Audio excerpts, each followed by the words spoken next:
Okay, guys, I guess we are on. Welcome back. Welcome y'all back to another episode of this live commentary of Slavoj Zizek, a freedom, a cure without disease. Every time I'm specifying the title, every time I will be specifying it because every time I will be reading about something which not even remotely relates to freedom. So it's always good to specify the title. By the way, we are in part 3, chapter 3, not part 3, chapter 3. We finished the initial, I would call it, how would we call that? I don't remember. The initial section, the standpoint of the absolute. And now we are diving into the second section, which is called the death of God. So in the first section, oh, by the way, this live will be somehow interrupted because I'm cooking, so I will be trying to managing the stoves while reading. Anyways, back to the topic. We were talking about the absolute standpoints topic. It talks about Hegel philosophy, basically, about his way of seeing empirical knowledge, knowledge and thinking deeply interrelated with each other. And basically, Hegel thinks that even without an a priori experience of the empirical thing that the subjectivity is witnessing, the subjectivity itself is able to access that knowledge. So in a way, it's as if we are idealistically creating the world around us by our thinking process. So this chapter is called The Death of God, and it just continues from that point. And so we say it starts by asking, and Hegel, in his philosophy of right, he demonstrates how a travesty of justice is sublated into justice itself. Because if you remember, he ended up the last chapter, the standpoints of the absolute, by bringing on the definition of evil by Kant, which eventually he categorizes in different kinds of evil. We've been seeing like radical evil, diabolical evil, normal evil. This way of categorizing, of not including the definition of the evil into itself, is criticized by Kant. Oh well. Somebody's calling me. I didn't expect that. Whatever. Now I am going to lower the flame. Sorry guys, today is a bit messy. So yes, where were we? Hegel, on the contrary, Zizek demonstrates how the definition of diabolical evil from Kant is actually unpracticable, because it will deny the travesty of justice would become indistinguishable from the justice itself. Because if we elevate evil into the standpoint of the absolute, there is no distinction between justice and evil anymore. So we should push away this definition. And Hegel, on the contrary, with his philosophy of basically absorption, includes evil into includes evil, that is to say, the travesty of justice, into justice itself. So the way of the concept of justice of developing itself includes its antinomies, dare to say the travesty of justice and the corruption of justice itself. So labor and technological domination in general is an exemplary case of what Hegel calls spurious infinity. It is a pursuit which is never accomplished because it presupposes another to be mastered. While Hegel already says that this imaginary other, not imaginary, surely in philosophical terms it's a wrong denomination, but let's pretend it's correct. This imaginary other is it's external to the other, it must be somehow circled in, but for Hegel it's already in the development of the process. Schelling is thus wrong when he claims that Hegel's dialectical process is the process of full integration, sublation, of all reality into the self-movement of the idea. For Hegel, such a reminder, so what is left for Hegel, is the concluding moment product of the dialectical process. When Hegel's system of logic reaches its end and becomes a complete network of logical determination, it releases itself into nature. Among all of the others, logical system developed before words. I don't know whether these terms exist, but let's pretend it exists. Afterwards, before words, okay, whatever. For Schelling, the indivisible reminder is the reminder of a substantial reality that cannot be integrated into idea. While for Hegel, this reminder is the final product of idea itself, the ultimate result of its self-relating negativity. And this is the culmination of Hegel thinking. Because in my opinion, he's just trying to say that the incompleteness of the thinking process at the end of the thinking process itself belongs to it. Is not something that is external, as Schelling states. Is not an indivisible reminder. It's itself the ultimate sublation, or how to call it, integration process. So it's a philosophical contingency, this of Hegel. Etienne Balibar emphasizes the ambiguity of Hegel's formulas of self-relating negativity, and here we are going to dive deep into the many philosophical speculations that are being made around the negativity as words, as a word, as a word, a term in English dictionary. We have negation of negation, we have death of death, the disappearance of disappearance itself. They can be read as a return to positivity, a reconciliation, because negation of negation is actually positive. They can be read as an absolute annihilation, so like the negation of negation, you are negating something that is already non-existing. Or the erasure of erasure, the absence of absence itself, where what was lost is no longer even experienced as something is missing.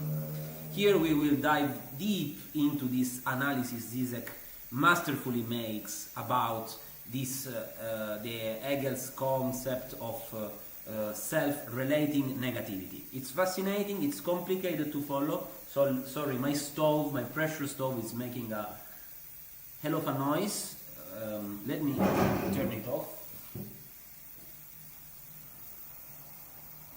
Okay, great.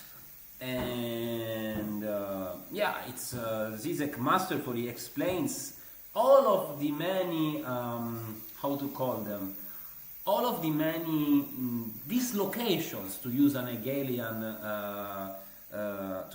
to put it in an Hegelian standpoint, all of the dislocation of this self-relating negativity of the absolute. So, well, yes, where what was lost is no longer even experienced as something missing. Hegel himself relies on this ambiguity when he says that the meaning attached to death is that through death the human element is stripped away and the divine glory comes into view once more. So far so good. We are kind of understanding this. The meaning attached to death is that through death, the human element is stripped away. Through death, you are no longer a human. But what comes after? What is the reminder? The divine glory comes into view once more. Death is a stripping away of the human, the negative. So the death is the negative of humanity, the negative of the human concept. But at the same time, and this is where it becomes really complicated in my opinion, death itself is this negative. Conceptually, death is the negation, the furthest extreme to which humanity as natural existence is exposed. So it's a like in my opinion, he is trying to say that death is the transcendental horizon of the human nature. So death is itself this negative. Death represents to itself the transcendental horizon of the human nature. And God himself is involved in this. So how to read these words? Through death, humanity is negated. So far so good. But at the same time, death itself is this negative. God is not a perfect, full, supreme being that appears when finitude is stripped away. It is itself the absolute force of negativity, of stripping away all positive existence. Positive existence by, I would translate it into like living existence, organic existence. In God, the highest perfection, so we are brought all the way into this transcendental horizon in which after making a step forward, we are coming into the negativity, and making a step behind, we are still inside the positivity of existence, the positivity of the organic existence. In God, the highest perfection coincides with the absolute power of destruction, so that in the strongest sense possible, God is nothing but this negativity brought to the absolute, which means to self-relation. And this means that God himself has to die. God has to appear as a human mortal, and this is how God himself is involved in this. What dies on the cross is not a Messiah of God, his earthly representative, but the God of beyond himself. So eventually, like in the history of Christianity, that one of the, I'm not an expert for sure, but one of the most crucial points is Jesus Christ's crucifixion on the cross, you know?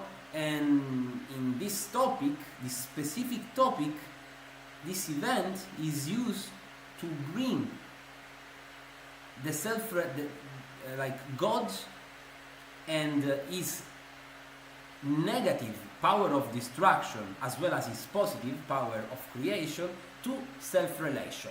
So in a way, through Jesus Christ's crucifixion, God himself is negating, God itself is negating itself. So it's bringing this negativity to self-relation, which is eventually, as far as I understood, it's eventually the, the main feature of the Absolute, bringing itself to self-relation. The spirit. So what can resurrection mean then? This is a very beautiful passage in my opinion. The spirit that survives in resurrection is the Holy Spirit, the community of believers. Hegel goes to the end here.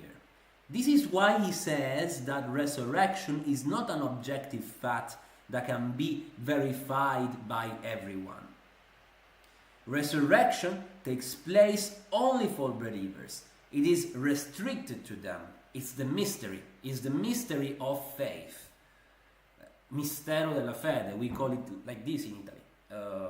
The mystery of faith, the Holy Spirit, it's eventually the community which creates it, the community which keeps it alive, the community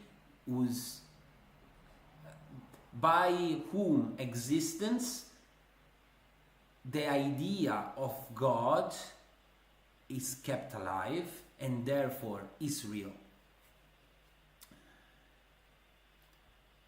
God is existing as a community. What God is love means is no one has ever seen God, but if we love one another, God lives in us and His love is made complete in us. The beauty of this reversal is that Hegel fully endorses what is for common sense the standard argument against a resurrected God. That is not a real miracle, but something that happens only in the mind of believers, their imagination. So Hegel plays along this kind of view, this kind of objection. He says, well, yes, I mean, what's the point of going against this kind of objection, this kind of knowledge? It might even be a product of our imagination, but at the same time,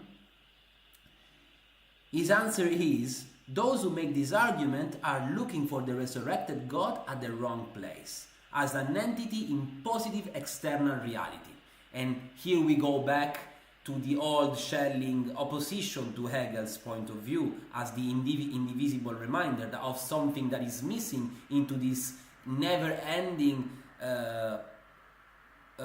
process of thinking into embracing reality into logic. So we go to the end also here when we are saying that this supposed imagination of the resurrection, this antinomy is itself the nature of the resurrection. It's not something that has to be filled with something else. Jesus Christ, the God, is made alive by that, is made alive by the community. The resurrected God is nothing but the Holy Spirit, a presupposition posited by the believers. In it, faith and the object of faith are one and the same. And if this holds for God, it holds also for its opposite, evil. Evil is not nature as external to God. Evil is thoroughly spiritual. It is the necessary first appearance of spirit. Spirit in its abstraction of substantial content, opposed to nature. So, this part, I mean, before diving into the evil concept, this part I think it's magnificent. I mean, it shows the brilliance of Hegel, in my opinion. It shows the brilliance of Zizek, of analyzing various, like turning upside down visions that are like irreversibly truth in our scientific determinism. You know, resurrection cannot be happened, death cannot be reversed, and Hegel and Zizek are saying, yeah, you're done right. This is not the point. You're missing the point. Thinking is resurrection.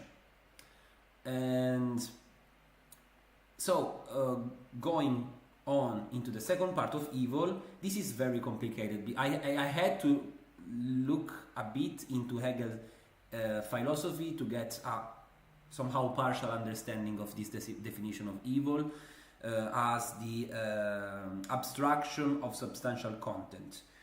So basically, the spirit becomes evil when it, in my opinion, when it refuses to interact with the other, when he is actively deciding to voiding himself.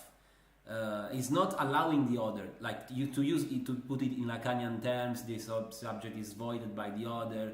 In Hegelian term, subject becomes evil when it's voiding itself, when it's refusing the interaction, and when it's refusing to you thinking, to think. He's refusing to thinking to. He's refusing to apply the thinking of thinking. Okay. So for Hegel, nature is not evil. Evil is a spirit which excludes the wealth of nature and its substantial content. Brought to the end, this means that the supreme evil is God himself, as far as he is considered as a substantial entity opposed to a finite reality, separated from it. So in a way, we must consider God evil only in the sense in which he is not related to humanity, only in the sense he is not related to thinking, only in the sense to see it as if God is an indivisible reminder in the Schellingian sense. Because if it's something opposed to nature, opposed to reality, well, then something external to reality, then he's refusing it. He's voiding himself from it. He's negating the thinking, the application of thinking, and he's like, just shielding himself from the integration process. Evil God is his gaze itself, which perceives reality around itself as evil, as irredeemably fallen. In other words, thank God that you're using that you are putting it in other words. The death of God is not primarily the reconciliation between humanity and God. It is above all the reconciliation of God with himself and with the other. Yeah, it's his way by dying on the cross, going. By dying on the cross, God is reconciliating itself with reality. Is the death of death what Hegel calls, it's a Angeschemaken? Yeah.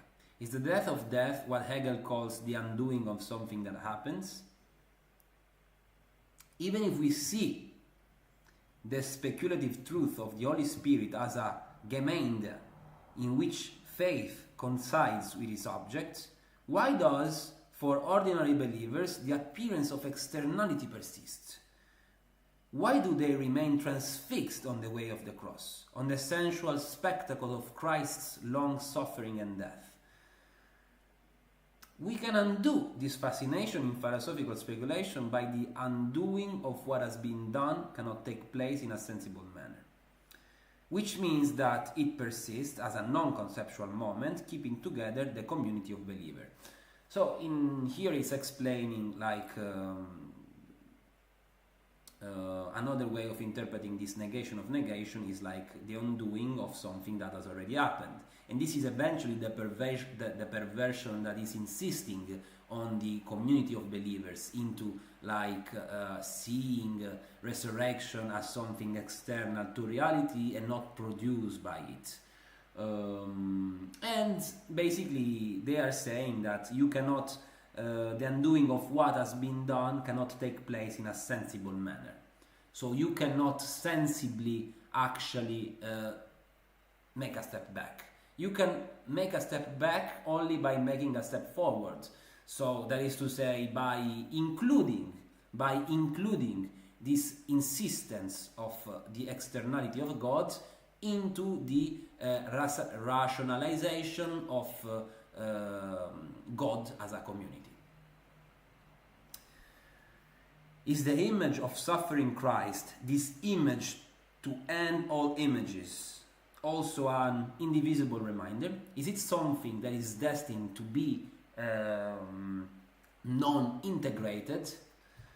And if yes, in what precise sense? Can it be united with a radical materialist perspective? Adrian Johnston noted, what if the capacity to elevate oneself to another or more meta levels over and above any initial first order choice between theism and atheism, belief and unbelief, is reserved exclusively for a being what that would be omnipotent and eternal. So Adrian Johnston is trying to put an end to this matter by actually like opening a really interesting topic, in my opinion. It sparked some ideas while I was reading it, and these ideas that sparked are like relating to the binarism that has always occurred in our way of thinking, like and it's occurring in the matter that is being described, that was aforementioned described. This I call it perversion, to use a Zizekian term. To use a Schellingian term, we can call it indivisible reminder of God on the cross, of the resurrection of it as being external to reality. So Johnston says, well, what if this choice between theism and atheism, belief and unbelief, and so on and so on, like binaries oppositions, is bounded into the human nature? What if, from Johnston's perspective, this a third point of view, it's only belonging to a being that would be omnipotent and eternal? So, and in a way, this made me think about the bidimensional way we are thinking conflict, and in the sense that mostly other opinions come in the middle of the extremes that are being drawn as contraposing one another. But what if the capacity of like creating a third dimensional space of critics belongs to a creature, a being, a subjectivity, which is not actually belonging to our three-dimensional world?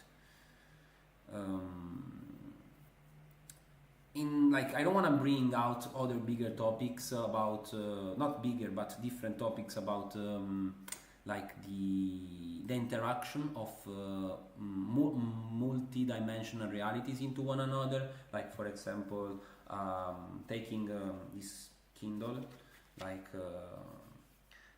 let's suppose that there is so there are subjectivities inside of this b-dimensional plane. Well, if I am a three-dimensional subjectivity, I would be able to see the entirety of the bidimensional plane, while the subjectivity inside of it would not be able. So I would have a third perspective. I would have something that the subjectivities inside of this plane would never be able to grasp, not even conceive. So going back to the topic, this is an interesting add that Johnston made into this matter, into this debate of the indivisible reminder of Jesus on the cross. And Zizek agrees. Like, surprisingly, Zizek agrees. I don't know why he's agreeing, but of course he adds two provisos. Yes, skeptical doubt implies supreme arrogance. In it, the subject assumes the safe distance of an external observer to whom everything appears relative, historically conditioned, etc., which is something we cannot actually do. We cannot be external to situations. We are always seeing situation inside of a frame of reference, even though the frame of reference we think we are in is impartial. No, it's impossible. It's logically impossible. But following Hegel, we should distinguish here between the doubt in the sense of doubting something and a much more radical existential doubt, despair, which affects the very core of my being. So this is the first difference of the implication of a skeptical position. And another thing is, by attributing self-doubt to God, God is humanized, finitized, caught in a radical despair, which undermines his very divinity. And the third one is I also claim that direct atheism is not possible. To arrive at it, one has to pass through God's self-destruction, to God's self-relating negativity. And it's interesting. This is the final part of the section. I hope you guys liked it. I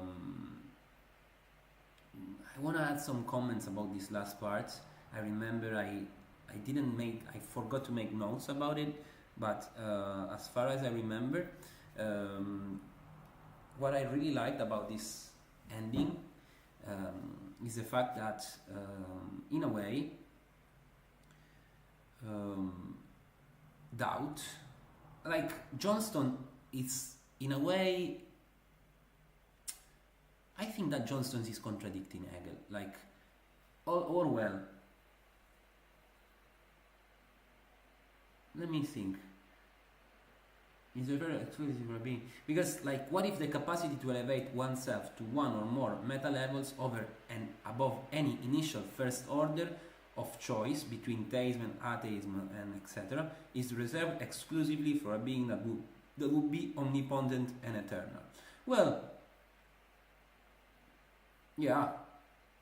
I mean, he's not contradicting Hegel because he's introducing the dimension of doubt, the dimension of